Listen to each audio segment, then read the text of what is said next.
Rasul nu dibere mujizat kecuali sabada masyaqat, wali nu dibere karomah sabada kecuali sabada masyaqat, ulama nu dibere maunah kecuali sabada masyaqat. Kitu kene santri-santri lamun baheula Mama Satibi,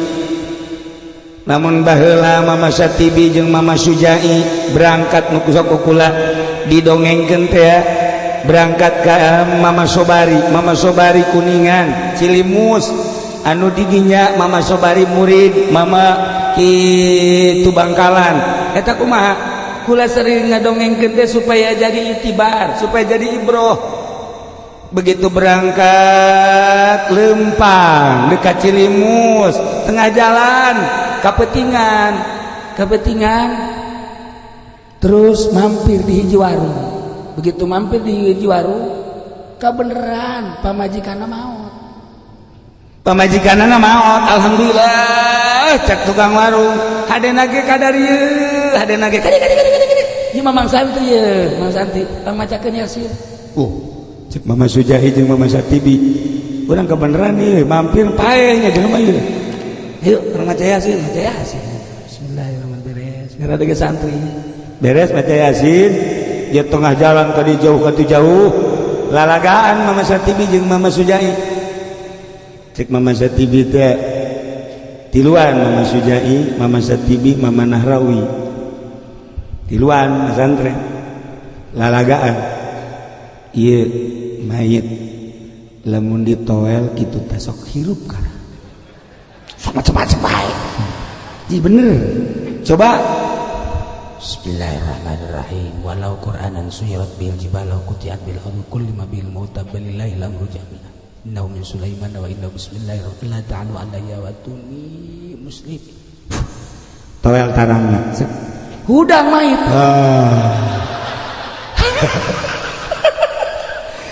cek salakina hei peni jadi kos kieu tuh tenang mang tenang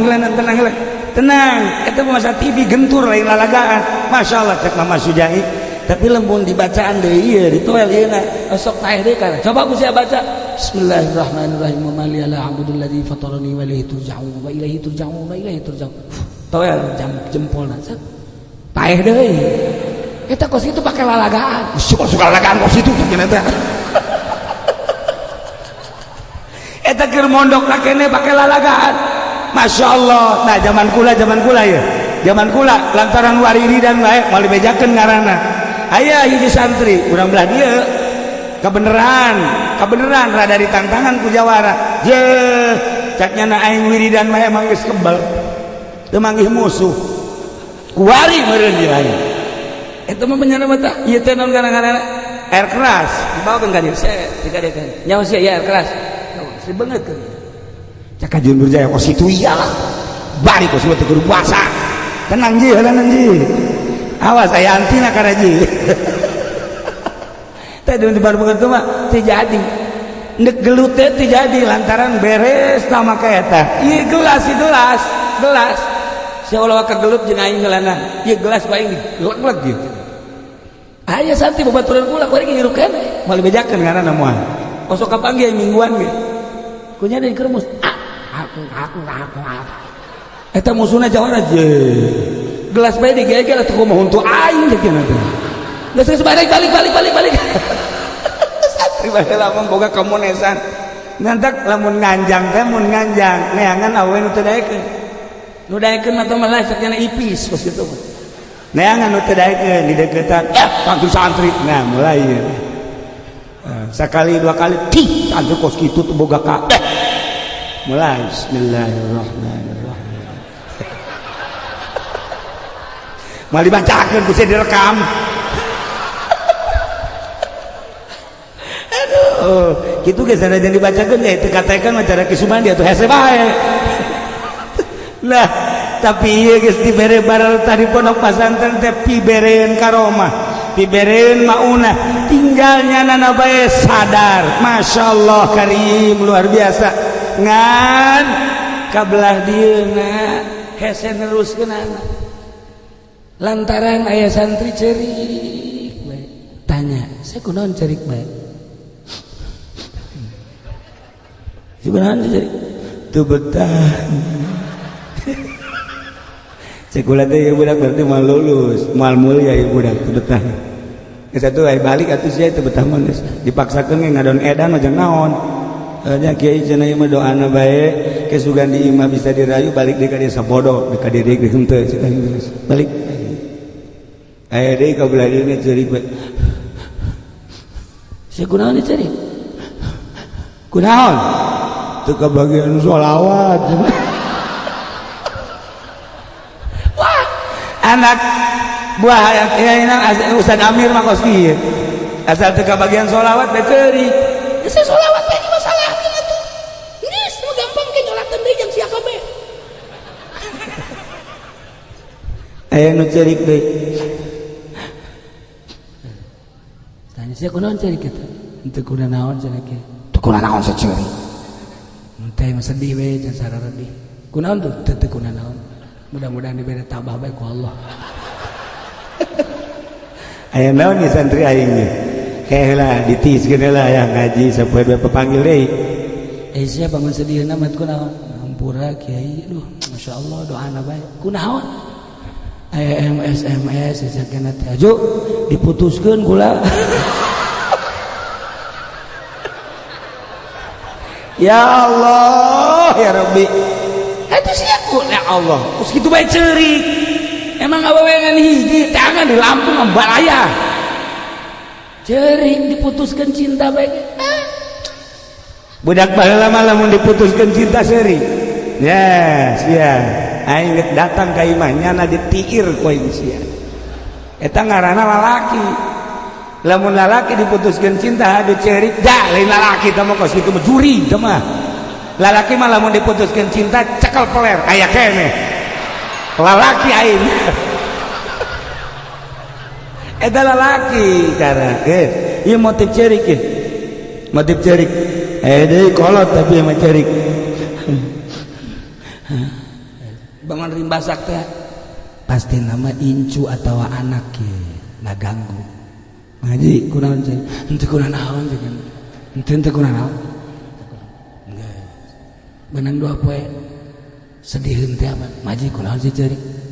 henteu naon sih lain ngaran-ngaran sok babarengan mah kitu neuleuh ka sedih teh hayang we nanya aya naon sih ampura cenah kiai kunaon dagang mimiti nyana minta barang dibayar alhamdulillah aju dikirim deui sakontainer dibayar deui alhamdulillah bunga jasa pas katilu kali ku ari dikirim kabar berita mantak teu kumaha teh ceurigna kiai masyaallah karungnya rapih jasa yang cerikan karung burung sama dunia maji dunia ge cenah di dinya hirup teh aduh masyaallah geus teu kuat mah barabai ka dieu jelema goblok kabeh belawan kabeh kamari di Imahkula aya nu cerik tengah putih satu aya bareng orok cerik orok cerik pemuda cerik pedagang tama cerik nu kos kitu cerik siksaeun kabeh nu hebat mah cerik teh cerik anu ningkatkeun derajat ka Gusti Allah ieu nu bakal dibere maunah dibere karomah urang tengah peuting kieu awak sia teh lamun dahar hayang ngeunah bae mun teu ngeunah sia mah ngajebi goblok amat awak ku tolol-tolol ting sia teh awak ku batur mah di kiai-kiai tapi sia ieu kalakuan sakumaha Firaun awak ai sia mun make baju hayang nu bagus bae emang sesuai tah henteu jeung darajat sia make baju hayang nu mahal bae mending lamun akur jeung derajat mungguh Allah mah mun geus jelas sia teh ahli Allah kakarak make baju bagus ge masalah ieu mah makena yang bagus bae henteu diuji jeung derajat ka Gusti Allah awak ai sia-sia mun paeh kuari sanggup tah henteu nu mantak teh sanggup kunaon dosa mata dosa ceuli dosa irung dosa sungut dosa beuteung suku segala leungeun masyaallah Gusti mun maot ayeuna lain teu sia maut bayi iraha ge Gusti bakal cuman Gusti abdi teh ieu mata abdi Gusti ti mimiti hudang datang karek hees deui lamun ditimbang maka timbangan agama lobaan pake dedeleuan anu dilarang ku Gusti kitu kene ceuli loba dedengean anu dilarang ku Gusti kitu kene omongan aduh Gusti lamun ayeuna maot abdi haju teu meunang pahampura Gusti pasti abdi ka neraka dibeuleum abdi segruk ceurik tak ceurik eta mah hebat ai Ki Nurjaya mah meuli kebo haju dibeuli teu dibayar ceurik kan bae bajingan teh mah kos kitu teu bayar sama teh kos kitu mah tah ceurik nu kos kitu nu mantak aya hiji jelema seorang waliullah teu kanyahoan kawalianana nyana ngajual baju sanggeusna bajuna dijual dengan harga 5 dirham dibawa duitna ka imah merenung eta wali pamajikanna nanya ka ai tadi lain ngajual baju mohon mana duitna ieu maksud kakak ieu dijual jang naon jang dahar urang tekan butuh dahar lantaran boga anak itu bisa digunakan lain bisa deui atuh ieu teh haja dijual teh jang dahar urang tah dibikeun cekel ku pamajikanana ejuna nanya ieu ka meuli naon ulah nanya kakak mah dahar jeung nanaon ge siap bae jeung teu dahar ge kakak mah siap bae tanya anak hayang naon dahar ayo geura sugemakeun abah bisa ibadah kakak gerek berangkat balanja jol nu meuli baju tadi nganterkeun baju Assalamualaikum Waalaikumsalam wah aya naon ieu baju nu tadi dijual teh ternyata soek aju kulantaran soek jeung mandek dianterkeun deui pamajikanna langsung ceri ceri pamajikan moal bisa dahar poe baju dianterkeun deui moal ka ceri aing tenang we heula tenang heula aju geus kieu kumaha ieu ieu mandek dianterkeun bae ka dieu lantaran baju teu bisa dipake soek jang naon atuh pan meuli baju teh kudu nu rapi haji pameulina ieu kudu dipulangkeun ka dieu neng ka pamajikanna pulangkeun ulah cek anu meuli baju teh ieu mah baju teh dek dipulangkeun so teh teu bisa dipake adapun duitna mah menghargai lantaran di dieu teh kiai di dieu teh tokoh masyarakat duitna mah mangga bae ngan ieu baju dek dianterkeun tadi waktu duit dek dibikeun mah teh ceurik nu ceurik pamajikanna kuari wali ceurik ditonton tah kudu nganterkeun baju waduh kiai urang ceurik kakarak maneh kiai ceurik asana teu pantes amat kiai ceurik yang ceurikan kos kieu mah teu pantas tapi ceurik kiai urang biasa ceurik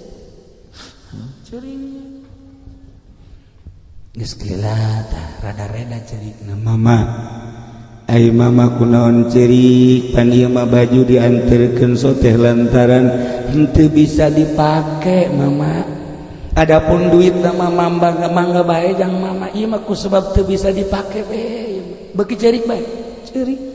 kaluar ceuing mata deui pan mama jadi ceurik bae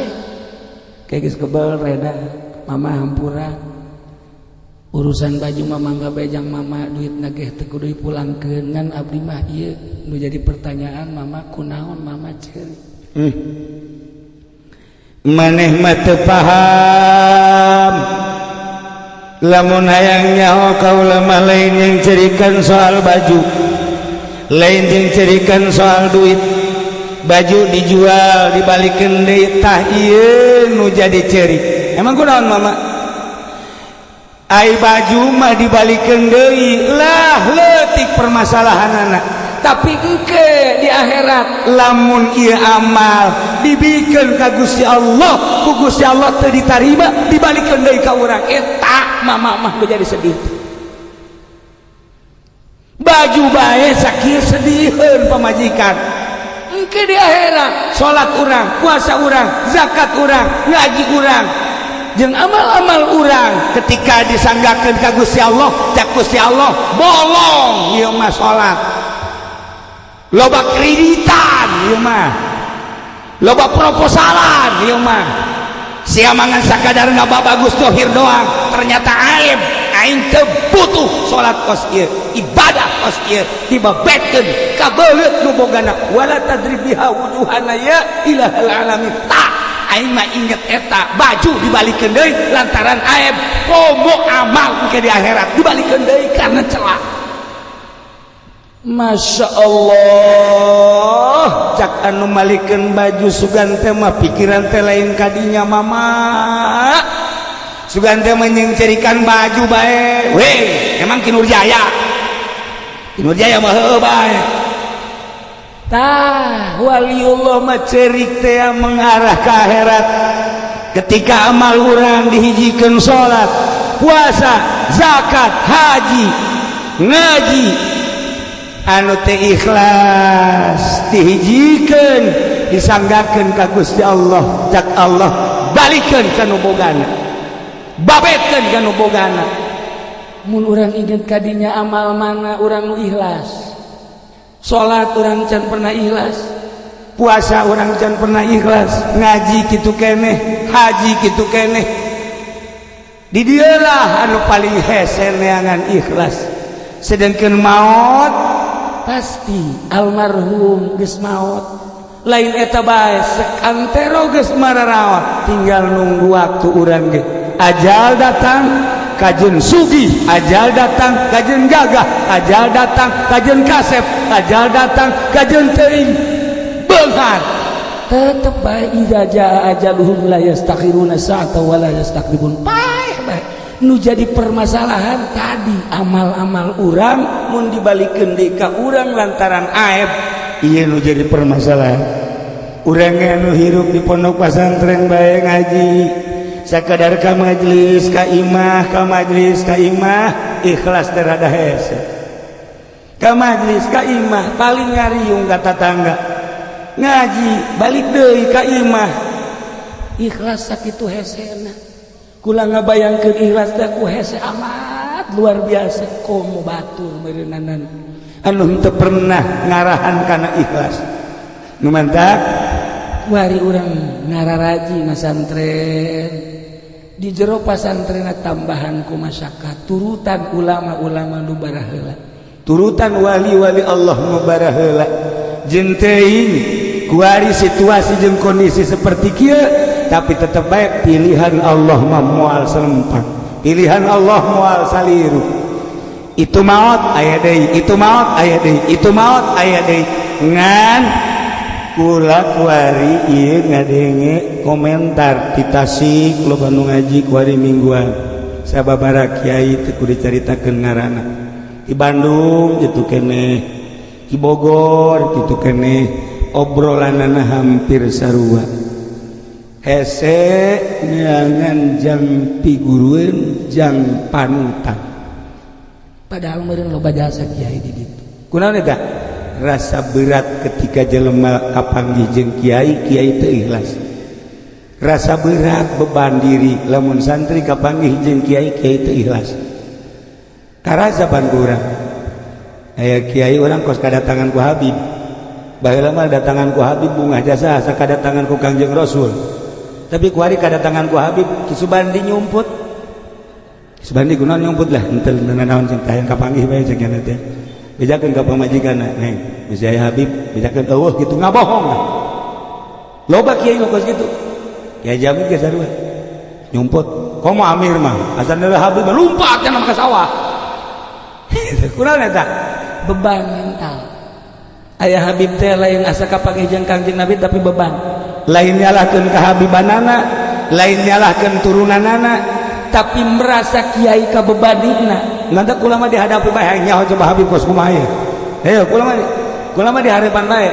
nu madak cak Haji Pendi uyuhan kiai uyan naon kos kumaha ge di harapan dia tuh tenang bae sih kalem bae di harapan bae nah kula keur zaman almarhum dicaringin pernah ke kakula harapan emang kunaon besi salah ngomong cak almarhum lain naon besi salah ngomong turunan Kangjeng Rasul panghareupan di harapan kula ayo nyaho abah ujuna aya di jero lillahi taala lain kuna naon besi salah ngomongnya nama mulia besi kasinggung ke di akhirat risi tak ieu ku ari teh baheula mah kula keur leutik asal aya Habib bae kokobokna teh urang kokobokna tah kokobokna sok dibikeun ku abah inum ku kula lak tarang neuleuh Habibna aku lamun aya urut daharna jelok disepen kan ku Habib teh perbut baheula mah kos kitu ku ari lamun aya Habib dahar haju kokobok Haji Pendi ieu inum cek teu hayang deuk kayak urut aing goblok ieu budak itu yang berkah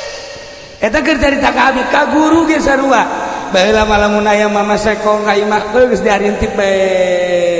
Mama Prawira datang ka imah geus diarintip bae ka bontot-bontotna bil barokah lain bil barokah beuki bae meureun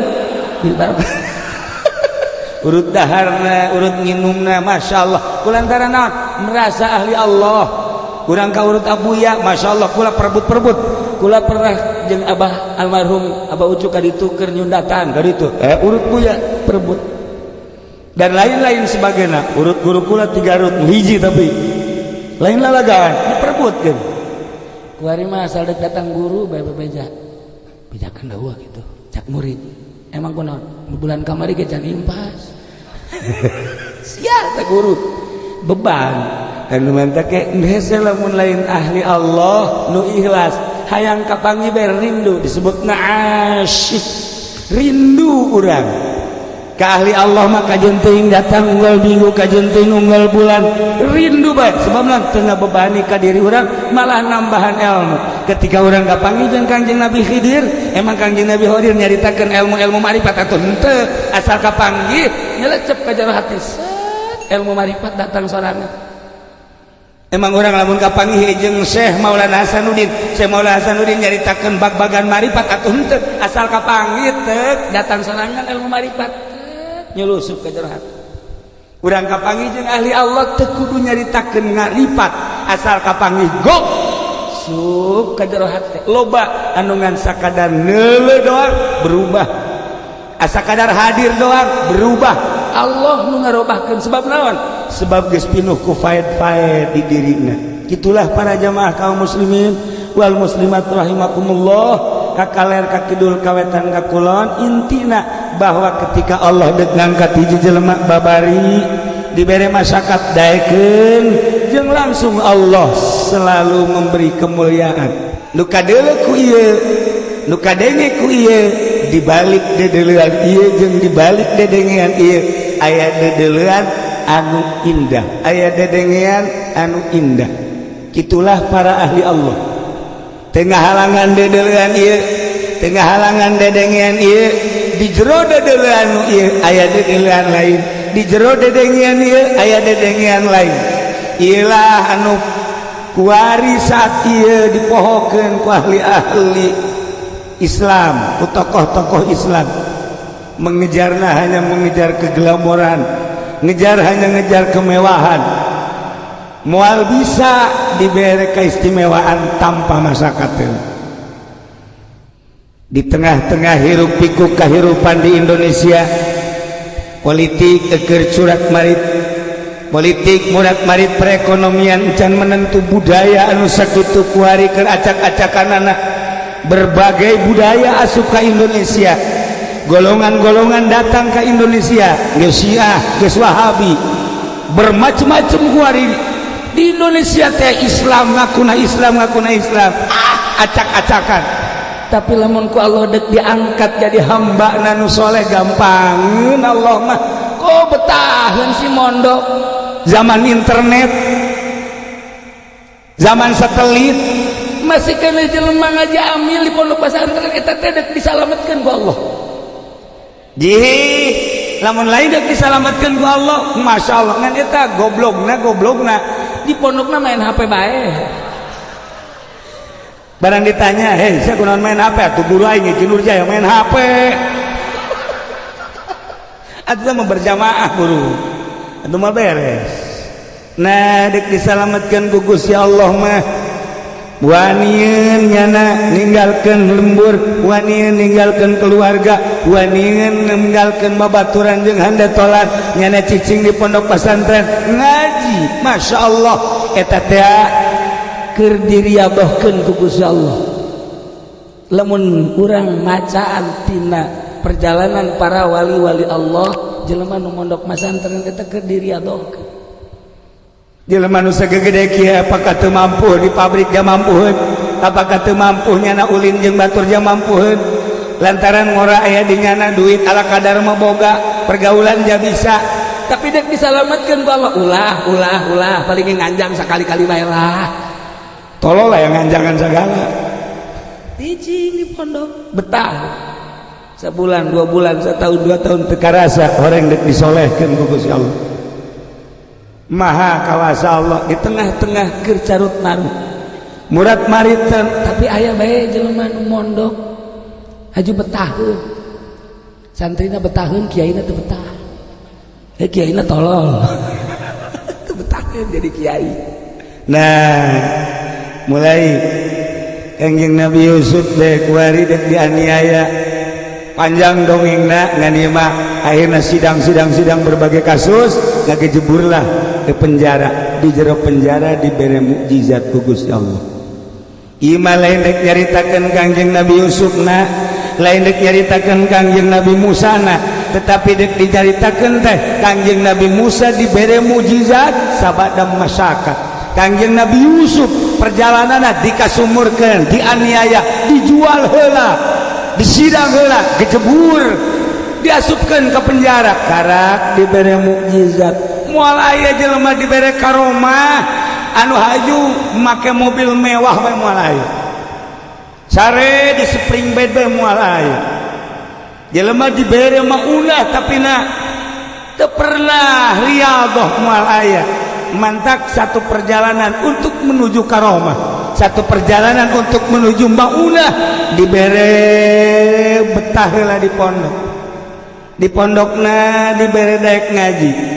Belah dieuna dibere nyana tea puasa bae.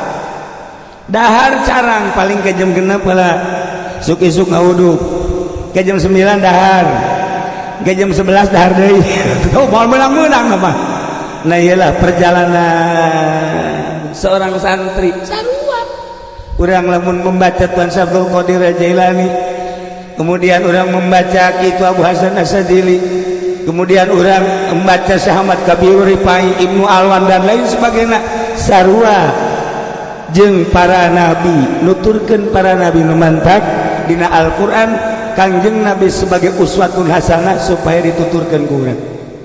Nah ieu mah deuk nyaritakeun babarieun Allah deuk ngangkat jelema deuk dibere kamulyaan, dibere betah di pondok pesantren. Wajan teuing deukeut ka pesantren modern embungeun. Kajen teuing bapana nitahan bae sakola embungeun.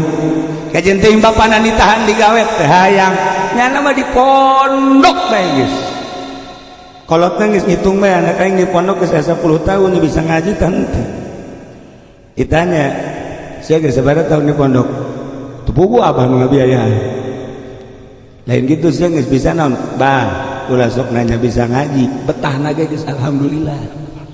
Geus asal betah di pondok abah mah geus beuh tah mah fadol Allah. Pan sia jeung ngasehatan aing atuh.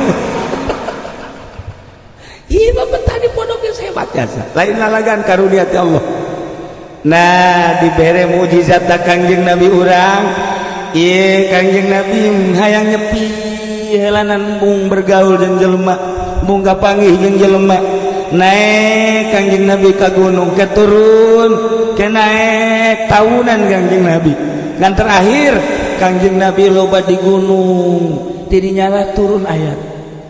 diangkat jadi rasul. Eueuh nu keur ngeunah-ngeunah. Nu mantap kula sok ngobrol bae di ditu jeung dulur-dulur kula jeung sebagian kiai sebenarnya kalau malaman kiai dibere gede teh isi nu gede amat sih nu leuwih isina deui nu boga imah berarti nyana ye nu gembul wae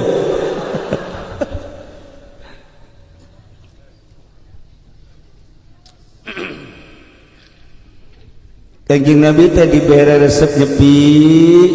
sages nyepi taradahar riyadhah ngaranna. Nah kakarek dibere mukjizat ku Gusti Allah. Kula sok ngobrol jeung dulur kula jeung adik-adik kula jeung kiai-kiai zaman kula di pondok hartina keur leutikeun sabada kitu tamat sekolah SD cici sorogan di Abah eta dibere loyong santri baheula mah hudang ti peuting teh loyong hudang ti peuting aju salat wirid hampir kabeh kukula lamun ditatan batur-batur kula zaman hari teh teh urang ti soka aya urang itu nu hirup keneh nu geus maot aya eta teh kabeh asal ti peuting bae hudang kukula sok ditanya saya ngawirid naon emang ngawirid kajagoan menang di mana tuh Cisoka satu guru siang mari bejakeun lah saya ngawirid naon aing hayang ulah teh ditembak galayan inayah ti Gusti Allah alhamdulillah bari sim kuring geus mohon tadi ka Kiai Haji Hamid badang ngaos cek sim kuring Mang Haji ulang moal bisa ka Cisoka batali jeung kesehatan suara jadi naon gitu can normal terus capek ieu mohon moal ka ditu cek nyana asal hadir bae asal datang bae cenah nu ngomong nama Ki Subandi ya gitu tadi ngomong jadi kula mah tu PDW datang ka dieu moal nyarita mentek ieu teh sadatangna jeung saayana galayan inayah ti Gusti Allah alhamdulillah malam ieu urang bisa kumpul di dieu dina raraga dorong doa ngabesu ka almarhum anu nyana geus aya di alam itu alam anu katutupan alam anu urang kabehan bakal datang kadinya anu pasti nu bakal ngadatangan ka alam eta jelema-jelema anu rada karolot pasti moal kebal deui tamah datang ka alam eta nu ngarora mah cek pandangan urang rada angel keneh tapi nu kolot mah cara si eta tere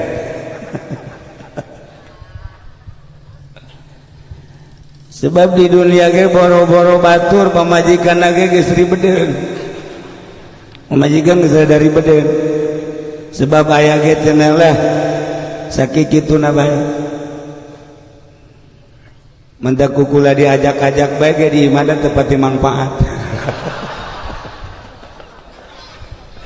tepati manfaat pamajikan lagi mun bisa nyempal mah nyempal tak diajak dihibur kukula lumayan ngajaknya namai di jalan mun mobil mogok nyana tugasnya para jamaah kaum muslimin wal muslimat rahimakumullah lamun urang nyaritakeun keberhasilan seseorang komo para nabi urang nyaritakeun Kangjeng Nabi Musa nu kuari keur dibahas ala kadar dongengna di Cilongok Tarung jeung para pesihir teu ujug-ujug hebat horenganan eta Kangjeng Nabi Musa teh indit heula ti istana ngalalana heula peuting tarasare berangtara loba dahar teta campuran jeung jelema timbullah aura nur ilahi berangkat diambet ku seorang tua anu memang geus dijanjikeun ku Gusti Allah bakal datang seorang pemuda anu luar daripada biasa gagahna kasepna jeung serba luar biasa eta bakal jadi pimpinan tueun anjeun datang teh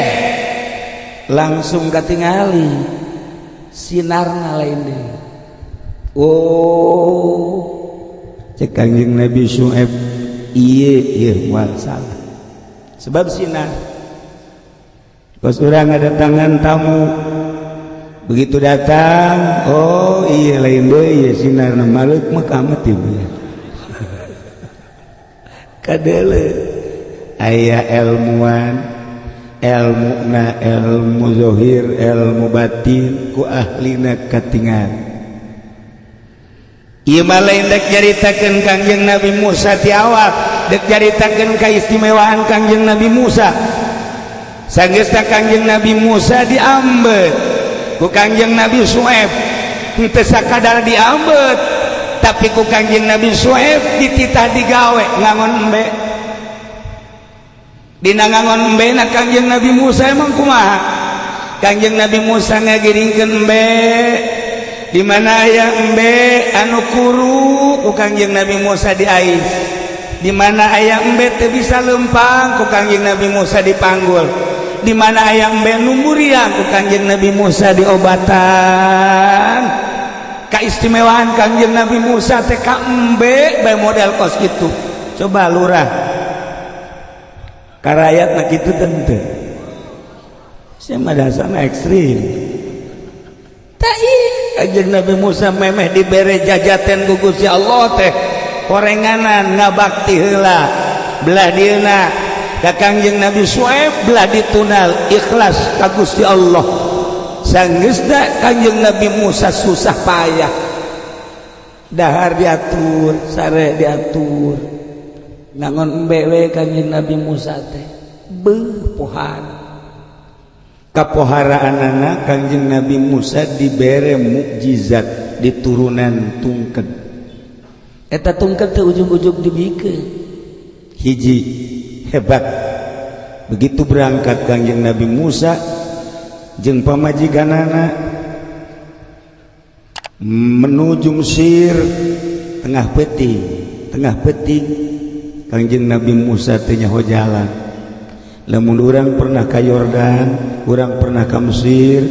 urang pernah ka belahan ditu kabaya di Madian Kangjeng Nabi Musa berangkat dek ka Mesir lewat Gunung Tursina tengah peuting pamajikan dibawa teh nyaho jalan di luhur gunung neuleusinar neuleuseuna cak Kangjeng Nabi Musa neng geulis hampurannya neng neule di sendiri itu aya seuneu henteu sakitu duduaan jeung pamajikan wayah ningali kaistimewaan pamajikan teu neule nu mantak kula sok sering biasa di mobil bareng jeung Haji Pendi kukula ditanya Haji aya sinar kadeleutan teu henteu cenah sering eta kitu sering tapi nyana ge osok di Noel ka kula Kyai leuleun teu nu geulis tolol meureun nyana ge males sarua emang anak buah bloon ye hayang bulas bales ya Allah nah ieu Siti Sopuro cak Kangjeng Nabi Musa neng kakak teh nyaho jalan urang teh nyaho jalan menuju Mesir Allah mere heula sinar kadeuleu ku mata ieu mah seuleuh tapi kadeuleu ku dimensi mata batin mah sinar beda nu kadeuleu ku ieu nu kadenge ku ieu dibalik dedeleuan ieu jeung dibalik dedengean ieu aya dedeleuan anu indah aya dedengean anu indah kitulah para ahli Allah tengah halangan dedeleuan ieu tengah halangan dedengian ieu di jero dedelan ieu aya dedelan lain di jero dedengian ieu aya dedengian lain ieulah anu kuari saat ieu dipohokeun ku ahli-ahli Islam ku tokoh-tokoh Islam mengejarna hanya mengejar keglamoran ngejar hanya ngejar kemewahan moal bisa dibere keistimewaan tanpa masyarakat nu indahna kieu cak Kanjeng Nabi Musa neng urang di leuweung duaan di luhur gunung aya seuneu seakan-akan kakak teh ieu digepai ku seuneu titah nyamperkeun seuneu ka ditu nah ieu kakak dek naik ka luhur gunung neng cicing di dieu sorangannya kira-kira kumaha neng sieun tah henteu cek Siti Sopuro kakak indah jasa berangkat ti ditu duaan ka dieu titah ku Allah datang ka dieu urang teu nyaho jalan ku Allah kakak dipanggil ka ditu dipanggil ku Allah ulah ditinggalkeun di dieu titah ku Allah ridho jasa teangan ke bapak majikan modal kos kitu teangan urang ngomong apa majikan ya pamajikan duaan tengah jalan cek urang teh kakan dek tadi tuh heula sakedeung tuh neng tungguan di dieu nya ulah ka mana ka panjenengan cinta mulai tuntutanna ge cinta geus tuntutanna ge cinta ulah kitu ka sehidup semati ka wah mulai tah ulah sok kaju hayang sosoranganan nah eta mamajikan lamun teu sapagodos model kos kitu mantak dek nyeun pondok pesantren henteu sapagodos jeung pamajikan moal maju bangkrut ujian bangkrut dek ngariung hayang milu atuh urang ngariung milu pamajikan di tukangan bapak budak ribet aing mah kajen hukuman aya ku ari ge di kiai nu kos kitu mau dibejakeun lah Kanjeng Nabi Musa naik ka luhur makin deket karena seuneu makin menjauh seuneu geus deket ngajauhan Masya Allah membuat rindu Kanjeng Nabi Musa langsung deket-deket Kanjeng Nabi Musa khorosoi yakni kapiuhan didinyalah mukalamah Kanjeng Nabi Musa jeung Gusti Allah turun Kanjeng Nabi Musa dibere keistimewaan anu luar biasa ieu mah deuk nyaritakeun teh dibere mukjizat teh sabada masyarakat kahiji nu matak pertarungan Kanjeng Nabi Musa menang jeung ribuan 15.000 pesir menang lantaran geus dibere keistimewaan ku Gusti Allah eta hiji nomor kadua Kanjeng Nabi Yusuf Kanjeng Nabi Yusuf eta boga impian anu indah. Qala Yusuf inni ra'aitu ahada asyara kawkaban wasyamsa wal qamara ra'aituhum li sajidin. Abah aya naon Yusuf? Abi ngimpi naon? Ngimpi neuleus 11 bintang. Panon poe jeung bulan sujud ka abdi. Cek bapak naik mah lain impian sambarangan ulah dibeja-beja kasasanya moal abah tidinya Kanjeng Nabi Yusuf teh dipake ka meumeut jasa ku bapana Kanjeng Nabi aku beda jeung dulur-dulurna kulantaran kadeleuna meumeut jasa dulurna hasud dipenta ka bapak abah ieu Yusuf deuk diajak ulin-ulinan di ditu lulumpatan sakumaha layakna jelema bae batur ge neangan suasana supaya seger ulah cek bapana sakali dipenta ulah dua kali dipenta ulah katilu kali dimanggakeun tapi sing ada jagaannya mohon dibawalah ku dulurna sugan teh medek dihibur Yusuf teh horenganan digejeburkeun heula ka sumur ngagejebur ka sumur tapi Allah instruksi ke malaikat Jibril hamba aing Yusuf dianiaya ku dulurna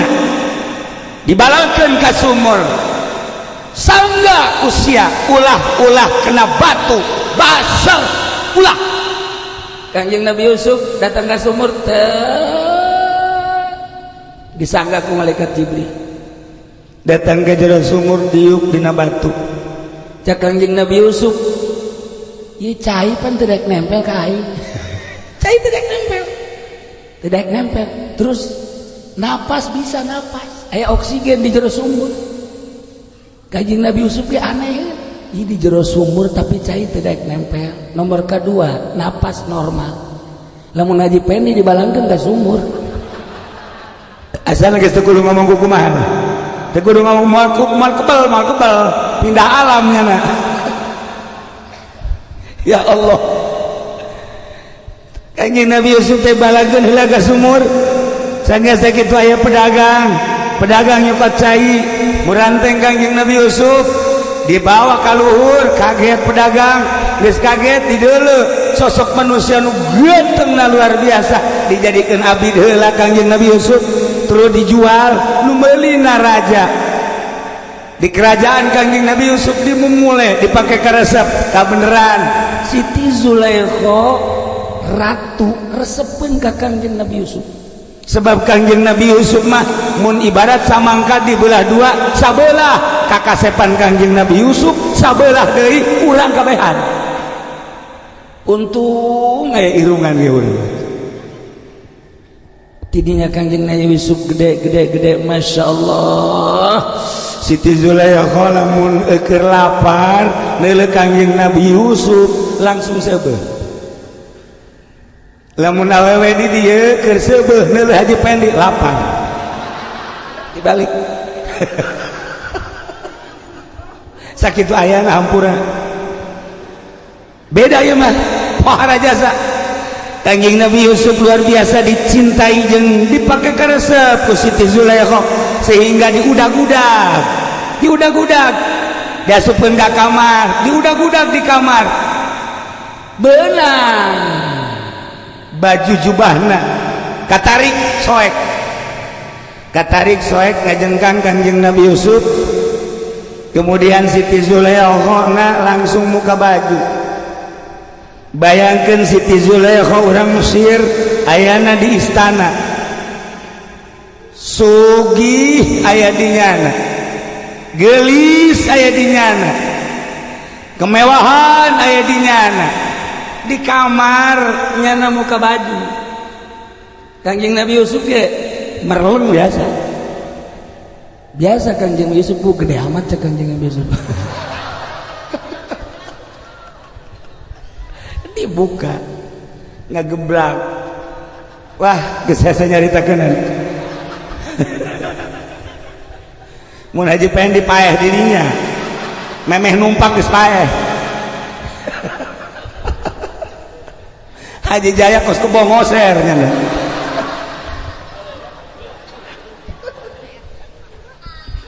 Bisa dibayangkan ku urang wajah-wajah Mesir. Kula bae ge ka Mesir, kula ka Mesir. Ieu mari lu teh kabeh ka Mesir jeung kula. Datang ka Mesir neangan anu teu mancung eueuh. Neangan nu teu geulis hese. Barang datang ka Cisoka neangan nu mancung hese. Dibalik di Mesir mah Masya Allah cak Haji Maminda mah kiai ieu mah lamun di urang mah jadi bintang film kabeh cakna uga rilis jeung karasep ku kiai kadeuleu atuh aing mah teh teu neuleuh wah dia sok maju macem-macem atuh sana neuleuh ge urang izin atuh geus bae pura-pura teu neuleuh padahal neuleuh dahar di restoran terus pelayanan kan lalaki awewe karasep jeung garilis noel deui bae Haji Mamin jaga gelis jasanya jeung kasep jasa itu mun di urang mah jadi bintang film kok di dieu mah jadi pelayannya apa urang bawa bae cenah hiji sak bawa-bawana bae mah urang Cisoka mah babari toel bawa beres eta urang Mesir lalakona lain deui nah ieu mah komo deui ratu komo deui Siti Zulaikha dibuka bajuna geus disiapkeun ku Siti Zulaikha geus teu make kutang.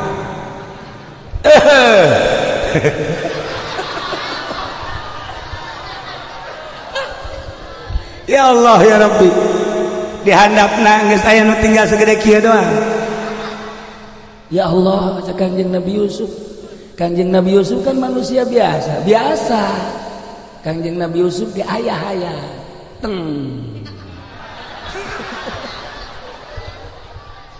Atuh ngaranna ge lalaki. Poho Kanjeng Nabi Yusuf set aya katingali keindahan tubuh Siti Zulaikha. Aya hayang Kanjeng Nabi Yusuf. Tapi cak Gusti Allah, hai Jibril, salamatkeun hamba aing. Pencet ramona Turun malaikat Jibril, Kanjeng Nabi Yusuf keur neuleukeun nu ngagandoy. Langsung dipencet ku malaikat Jibril. Kala luar cai mani tina nempat. Cai mani kala luar tina rambut. Beres kaluar cai mani, Kanjeng Nabi Yusuf teu berdaya. Tanyakeun ka Haji Jaya ge. Sahebat-hebatna nyana ngadahar daging anu belah dieuna teh ieu. Nyana bebeja ka kula, Kiai cenah ieu dahar ieu. Kabeh naon? Pokona dahar bae lah. Geus cenah pokona mah rasakeun. Yah, bohong. Sakitu hebatna tetep bae geus kaluar cai mani mah Mas. Geus sang. Siti Zulaikha kaget lantaran ngalempre. Kanyahoan ku Siti Zulaikha ieu geus teu daya teu upaya. Hamba Allah ketika dek disalametkeun ku Gusti Allah Gampang Allah. Di tengah-tengah hiruk pikuk kahirupan di Indonesia, politik keur curat marit, politik murat marit perekonomian can menentu budaya anu sakitu kuari keur acak-acakanana. Berbagai budaya asup ka Indonesia, golongan-golongan datang ke Indonesia, geus Syiah, geus Wahabi, bermacam-macam kuari di Indonesia teh. Islam ngakuna Islam, acak-acakan. Tapi lamun ku Allah dek diangkat jadi hamba Nanu soleh gampang. Allah mah kok betaheun si mondok. Zaman internet, zaman satelit, masih kena jelema ngaji amil di pondok pesantren eta teh dek disalametkeun ku Allah. Jih, lamun lain dek disalametkeun ku Allah, masyaallah ngan eta goblokna di pondokna main HP bae. Barang ditanya, "Hei, saya kunaon main HP?" Atuh guru aing Ki Nurjaya main HP. Atuh mah berjamaah guru. Atuh mah beres. Nah, dek disalametkeun ku Gusti Allah mah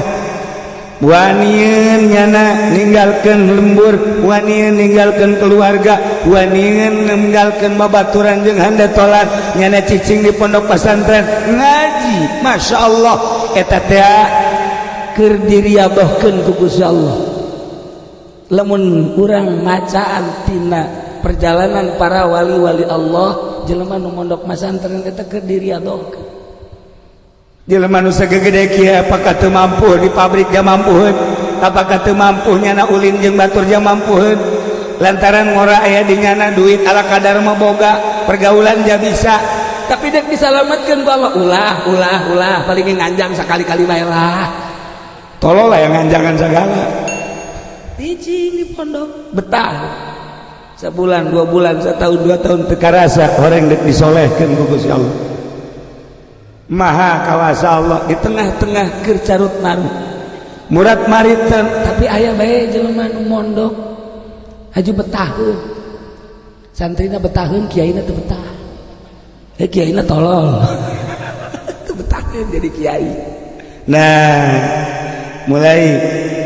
Kanjeng Nabi Yusuf dek kuari dek dianiaya. Panjang dongengna nganima akhirna sidang berbagai kasus ngagejeburlah ke penjara. Di jero penjara dibere mukjizat ku Gusti Allah.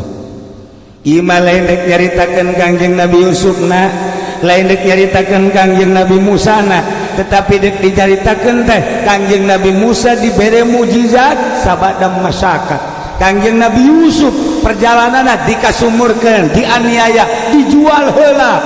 disidang heula, dijebur, diasupkeun ke penjara. Karak dibere mukjizat. Moal aya jelema dibere karomah anu haju make mobil mewah bae moal aya. sare di spring bed bae moal aya jelema dibere mah ulah tapi na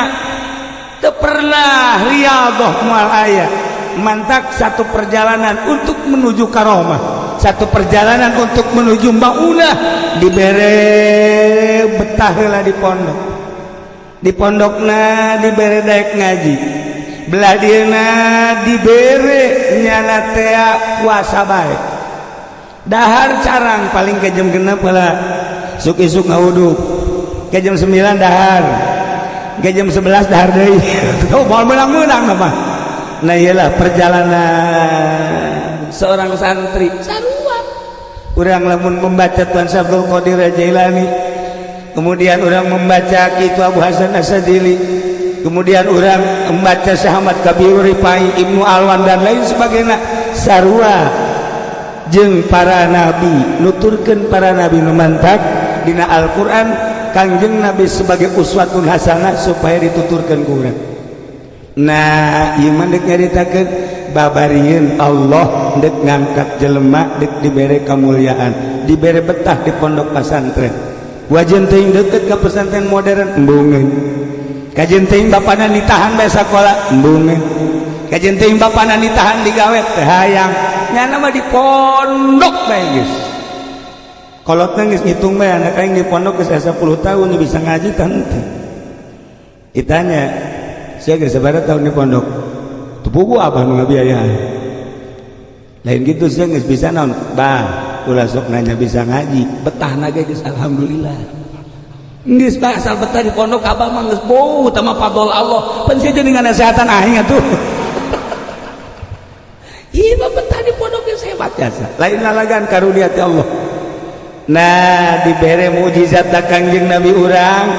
ieu Kangjeng Nabi hayang nyepi helanan bung bergaul jeung jelema bung kapanggih jeung jelema naik Kangjeng Nabi ka gunung ke turun ke naik tahunan Kangjeng Nabi dan terakhir Kangjeng Nabi loba di gunung tidinya lah turun ayat diangkat jadi rasul eueuh nu keur ngeunah-ngeunah nu mantap kula sok ngobrol bae di ditu jeung dulur-dulur kula jeung sebagian kiai. Ya sebenarnya kalau malam kiai diberi gede teh isi, isi nu gede amat sih. Nu leuwih isi nade nu boga imah berarti nyana jeung nu gembul wae.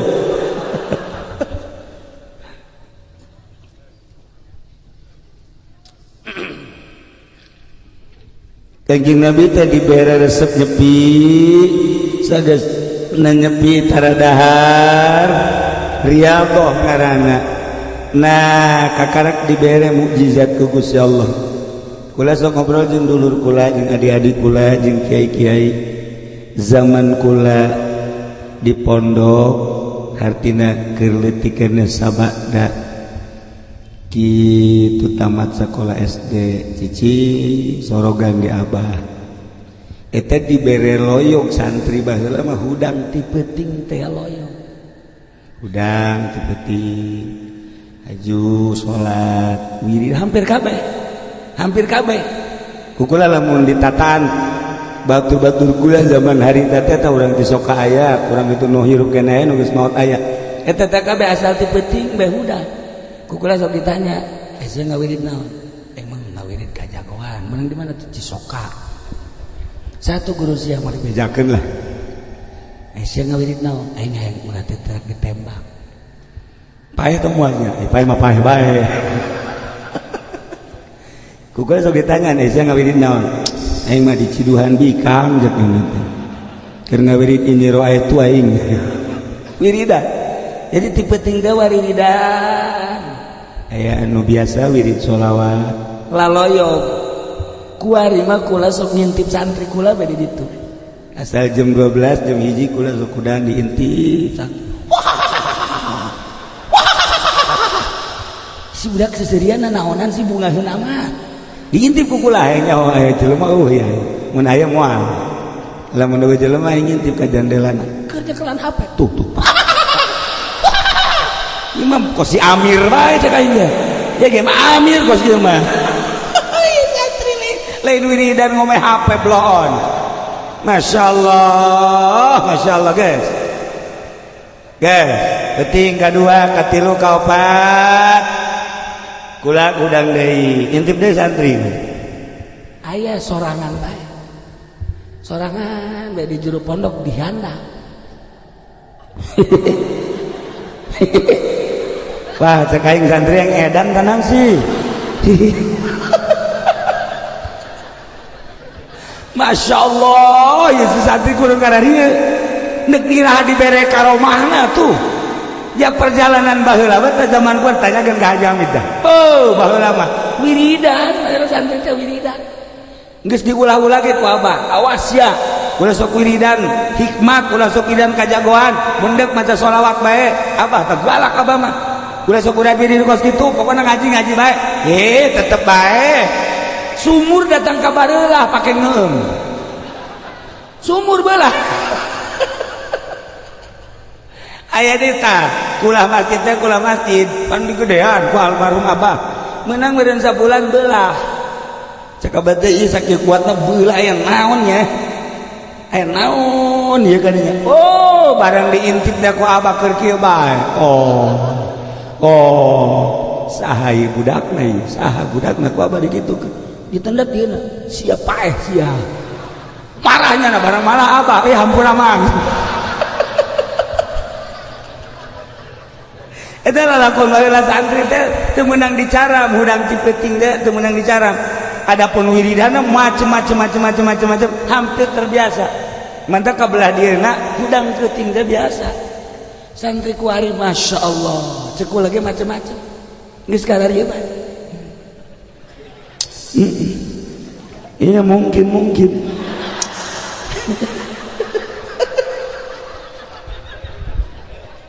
Wayang naik dari santri kuari. Ya Allah, ya Rabbi kuno jadi karar ieu sih. Ieu carita di kulon mah religina luar biasa. Artinya santri teh lekat dengan wirid. Komo di Wetan, di Garut, nu kaalaman ku kula di Tasik di Bandung. Jara rauh jasa. Cacak di kulon bae biasa wiridan hese. Dan mantap makin gablah dina makin ciut sebab tadi Rasul nu dibere mujizat kecuali sabada masyaqat wali nu dibere karomah sabada kecuali sabada masyaqat ulama nu dibere maunah kecuali sabada masyaqat kitu kene santri-santri lamun baheula Mama Satibi jeung Mama Sujai berangkat nu kusok kula didongengkeun teh ya berangkat ke Mama Sobari Kuningan Cilimus anu didinya Mama Sobari murid Mama kitu Bangkalan eta kumaha kula sering ngadongengkeun teh supaya jadi itibar supaya jadi ibroh begitu berangkat lempang dekat Cilimus tengah jalan kepetingan terus mampir di hiji warung. Begitu mampir di warung kebeneran pamajikanna maot alhamdulillah cek tukang warung hadena ge kadarieu hadena ge kadi ieu Mamang Santi ye Mang Santi tang macakeun Yasin cek Mama Sujahi jeung Mama Satibi urang kebeneran ieu mampir paeh nya jelema ieu yuk urang maca Yasin bismillahirrahmanirrahim ngarada ge santri beres maca Yasin dia tengah jalan tadi jauh lalagaan Mama Satibi jeung Mama Sujai cek Mama Satibi teh tiluan Mama Sujai Mama Satibi Mama Nahrawi tiluan pesantren lalagaan ieu mayit lamun ditoel kitu teh sok hirup kana sok macam-macam bae ji bener coba Bismillahirrahmanirrahim walau Qur'anan suyirat bil jibalau qutiat bil ardi kulli ma bil mauta balillahi lamru jami'a innahu min Sulaiman wa inna bismillahirrahmanirrahim la ta'alu alayya wa tuni muslim toel tarangna hudang mait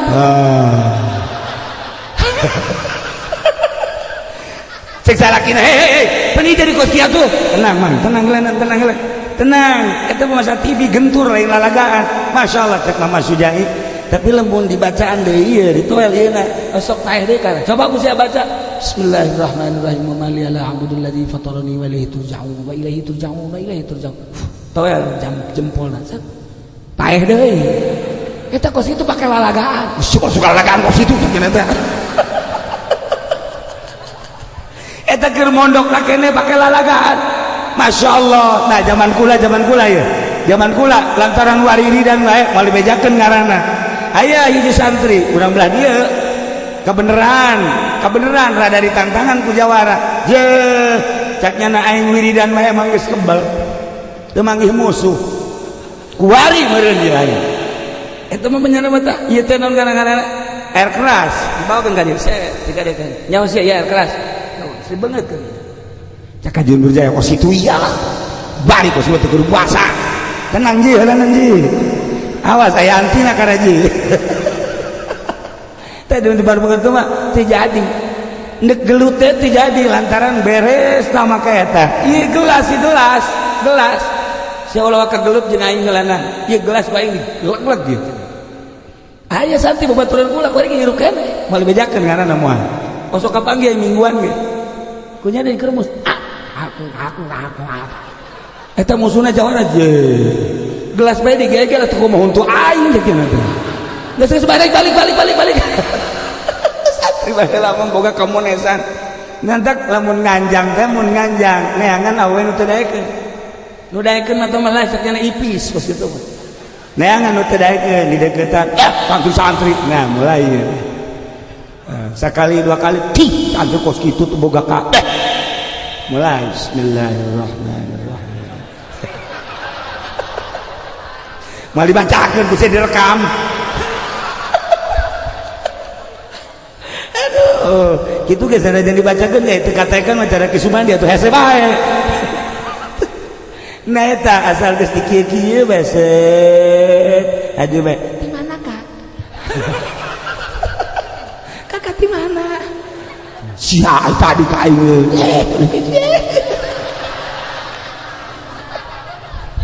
Masya Allah eta kamonesan santri baheula kuari moal bisa kuari mah sebab atuh penting bener oh iya boleh tarolo nah tapi ieu geus dibere barel tadi pondok pesantren teh pibereun karomah pibereun maunah tinggalnya nana bae sadar Masya Allah karim luar biasa ngan kabelah dieuna hese neruskeun anak lantaran aya santri cerik bae tanya saya kunaon cerik bae kunaon cerik teu betah cekula teh budak berarti mal lulus mal mulia ya budak teu betah geus atuh aya balik atuh sia teu betah mah geus dipaksakeun ge ngadon edan mah jeung naon nya kiai cenah ieu mah doana bae ke sugan di imah bisa dirayu balik deui ka dia sabodo ka dia deui henteu cenah geus balik aya deui ka belah dieu ceurik bae sia kunaon ceurik kunaon teu kabagian sholawat anak buah Ustaz Amir mah kos kieu asal teu kabagian sholawat teh ceurik geus sholawat teh masalah atuh geus nu gampang ke nyolateun deui jang sia kabeh aya nu ceurik deui tanya sia kunaon ceurik eta henteu kuna naon cenah kieu teu kuna naon saceurik teh mah sedih we can sararedi kunaon tuh teu kuna naon mudah-mudahan diberi tabah baik ku Allah aya naon nih santri aing ge heula ditiiskeun heula aya ngaji sapoe dua pepanggil deui sia bangun sedihna mah kunaon ngampura kiai aduh masyaallah doana bae kunaon aya SMS sajakna teh ajo diputuskeun kula ya Allah ya Rabbi itu siaku ya Allah terus gitu bae ceurik emang awewe hiji tangan di Lampung Balaya ceurik diputuskeun cinta bae budak baheula mah lamun diputuskeun cinta seurik ya sia aing geus datang ka imah nyana ditiir ku aing sia eta ngaranna lalaki. Lamun lalaki diputuskeun cinta adu cerik da lain lalaki teh mah kos kitu mah juri teh mah. Lalaki mah lamun diputuskeun cinta cekel peler aya keneh lalaki aing eta lalaki karena ieu motif cerik ya motif cerik deui kolot tapi mah cerik bangun rimbasak teh pasti nama incu atau anak ya ngaganggu ngaji kunaon cai henteu kunaon naon cai henteu kunaon naon benang dua poe sedih henteu apa ngaji kunaon sih cerik henteu naon sih lain ngaran-ngaran sok babarengan mah kitu neuleuh ka sedih teh hayang we nanya aya naon sih ampura cenah kiai kunaon dagang mimiti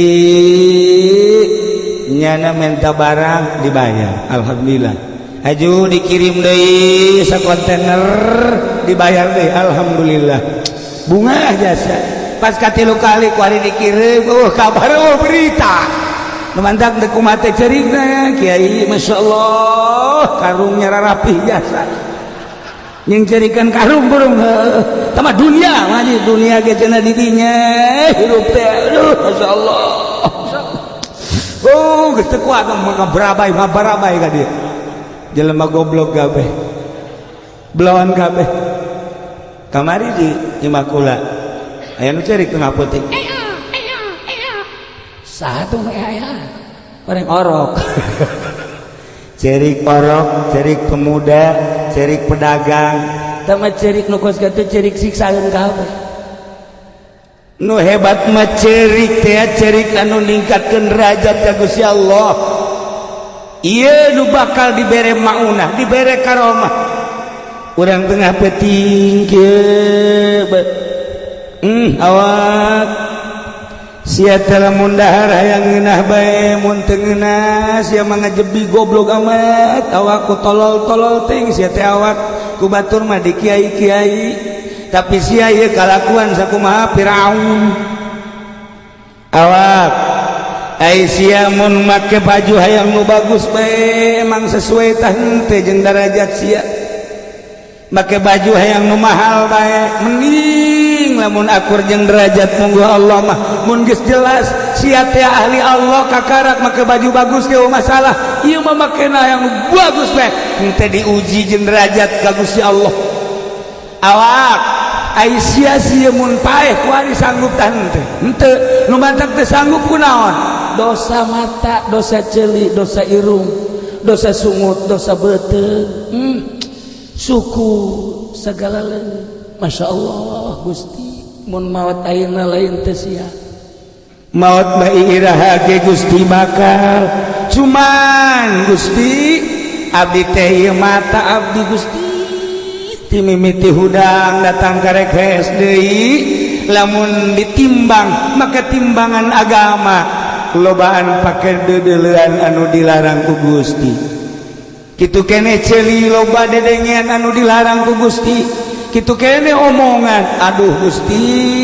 lamun ayeuna maot abdi haju teu meunang pahampura Gusti pasti abdi ka neraka dibeuleum abdi segruk cerik tak cerik eta mah hebat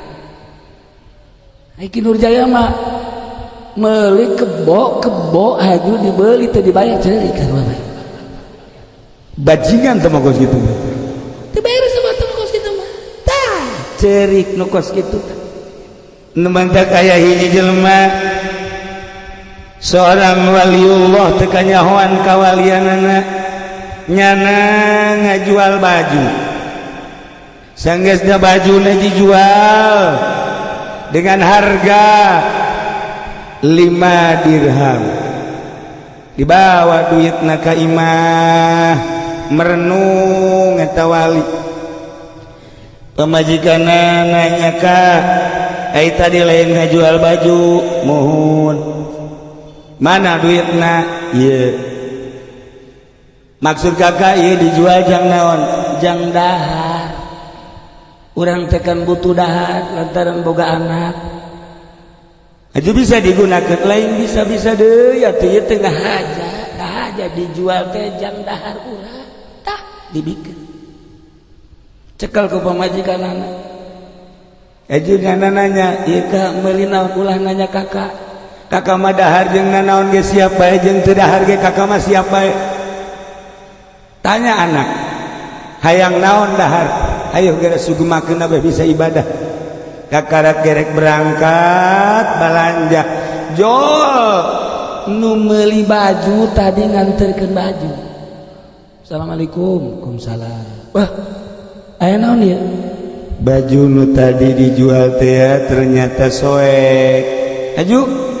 kulantaran soek jeung mandek dianterkeun deui pamajikanna langsung ceri ceri pamajikan moal bisa dahar we baju dianterkeun deui wah keceri aing tenang we heula tenang heula aju geus kieu kumaha ieu ieu mandek dianterkeun bae ka dieu lantaran baju teu bisa dipake soek jang naon atuh pan meuli baju teh kudu nu rapi haji pamelina ieu kudu dipulangkeun ka dieu neng ka pamajikanna pulangkeun ulah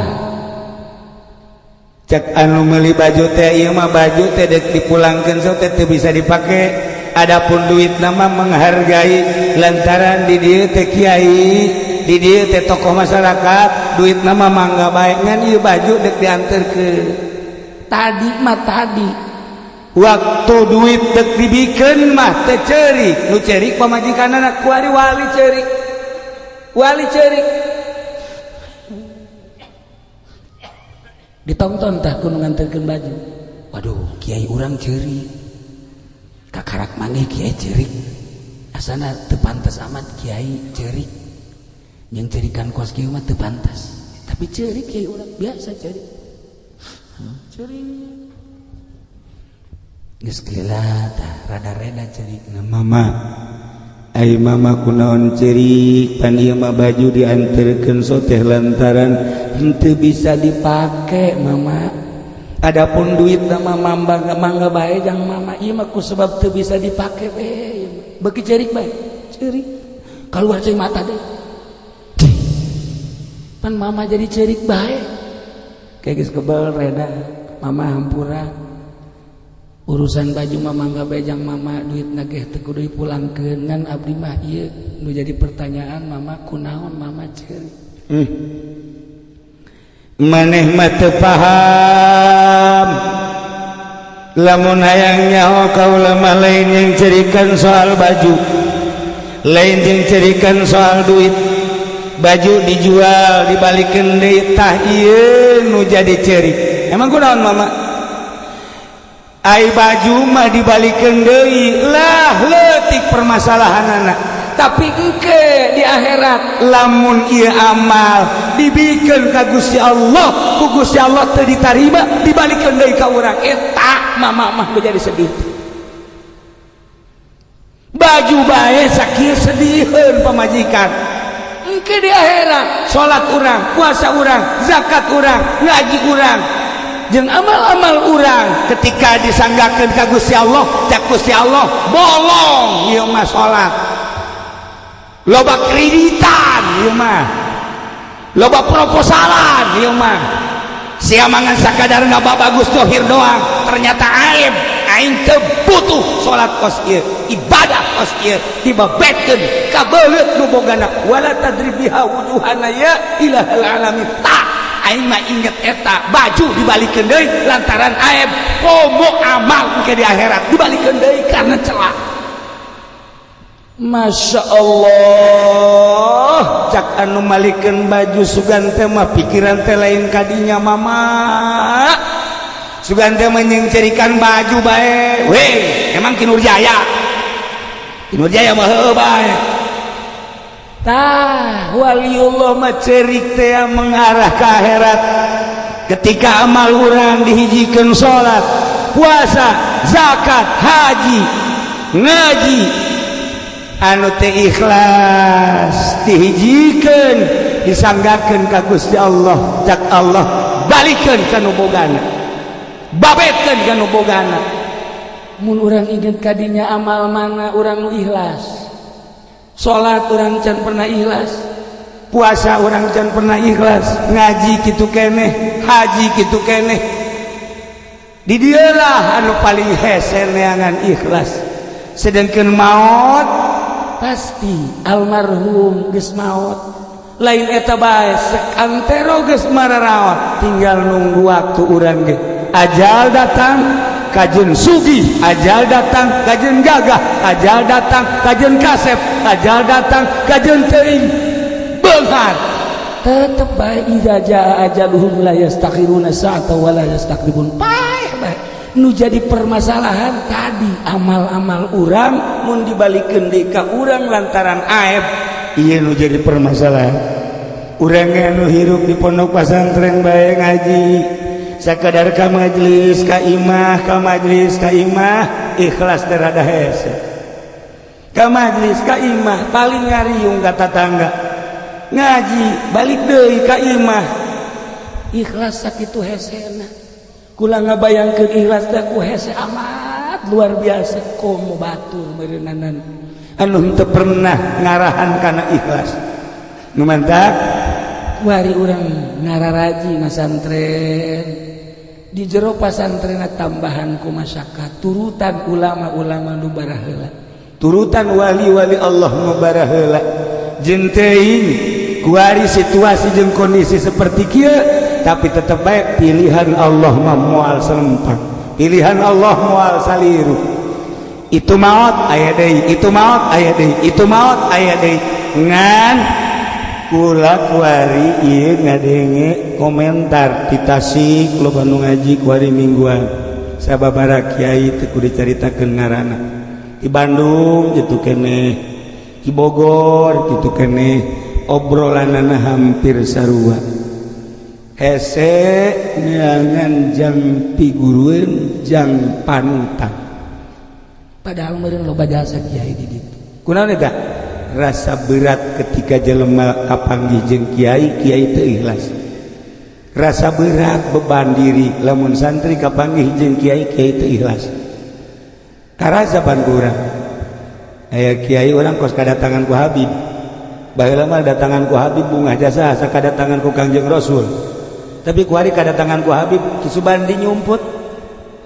Subandi kunaon nyumput lah henteu naon jeung tayang kapanggih bae jeung nya teh. Bejakeun ka pamajikanna, neng, geus aya Habib, bejakeun eueuh kitu ngabohong. Loba kiai nu kos kitu. Kiai Jamil ge sarua. Nyumput, komo amir mah, asalna Habib lumpat kana ka sawah. Kunaon eta? Beban mental. Aya Habib teh lain asa kapanggih jeung Kangjeng Nabi tapi beban. Lain nyalahkeun ka Habibanana, lain nyalahkeun turunanana, tapi merasa kiai kabebanina. Nanti kula mah dihadapi bae nyaho coba Habib kos kumaha ye. Heuh kula mah di harapan bae. Nu mantak cak kaji pendek uyuhan kiai. Uyuhan naon? Kos kumaha ge di harapan dia itu tenang bae sih. Kalem bae. Di harapan bae. Nah, kula keur zaman almarhum, keur zaman almarhum dicaringin pernah. Ye ka kula. Harapan. Emang kunaon? Besi salah ngomong. Cak almarhum lain naon besi salah ngomong turunan Kangjeng Rasul panghareupan di hareupan ku kula ayo nyaho abah ujuna aya di jero lillahi taala lain kuna naon besi salah ngomongnya nama mulia besi kasinggung ke di akhirat risi tak ieu ku ari teh baheula mah kula keur leutik asal aya Habib bae kokobokna teh urang kokobokna tah kokobok dah sok dibikeun ku abah inum ku kula lak tarang neuleuh Habibna aku lamun aya urut daharna jelok disepen kan ku Habib teh perbut baheula mah kos kitu ku ari lamun aya Habib dahar haju kokobok hiji pende ya inum cek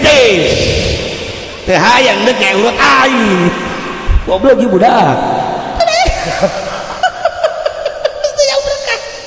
eta keur carita ka Habib ka guru ge sarua baheula mah lamun aya mama sekong ka imah geus diarintip bae Mama Prawira datang ke imah, geus diarintip bae ka bontot-bontotna bil barokah. Lain bil barokah beuki bae meureun. Bil barokah. Urut daharna, urut nginumna masyaallah. Kulantaran naon? Merasa ahli Allah. kurang ka urut abuya Masya Allah kula perebut kula pernah jeung abah almarhum abah ucu kaditu keur nyundatan kaditu urut buya perebut dan lain-lain sebagainya urut guru kula 3 urut hiji tapi lain lalagaan diperebutkeun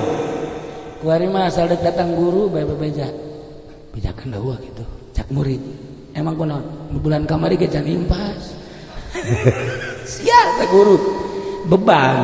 anu mantap ke hese lamun lain ahli Allah nu ikhlas hayang kapanggih bae rindu disebutna asyik rindu urang